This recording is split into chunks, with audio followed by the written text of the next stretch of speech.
আসসালামু আলাইকুম গাইস, দেখি লোভনীয় লাগছে তো। কাদের এই পিঠা পছন্দ? মুখ পাকন পিঠা। মুখ পাকন পিঠা প্রথমে বানানোর জন্য আমি মুগ ডালগুলোকে একটু ভেজে নিলাম। ভেজে নিয়ে ভালো করে ধুয়ে নিলাম।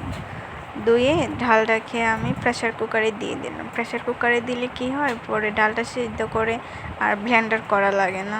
প্রেসার কুকারে দিলে একদম ব্লেন্ড হয়ে যায় ডাল। এখানে তারপর আমি আবার কড়ার মধ্যে গরম পানি দিয়ে একটু ফুটিয়ে নিলাম লবণ দিয়ে। তার মধ্যে ডালটা দিয়ে দিলাম আর চালের গুঁড়ি দিয়ে দিলাম। এখানে আমি ডিম নিয়ে নিলাম, ডিমটাকে ভেঙে রেখে দিলাম।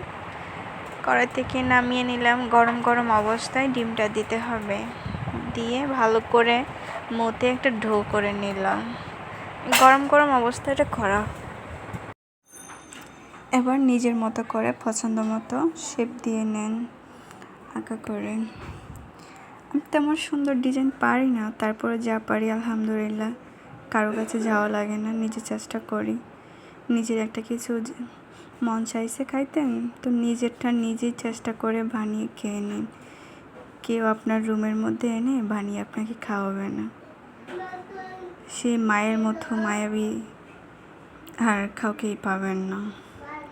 মার কাছ থেকে যদি দূরে থাকেন, তাহলে নিজেরটা নিজেই চেষ্টা করে বানিয়ে খান। আমার এই ছোট্ট মিনি ব্লগটি ভালো লেগে থাকে অবশ্যই চ্যানেলটা সাবস্ক্রাইব করে দিন, আমার পাশে থাকেন। আল্লাহ হাফেজ।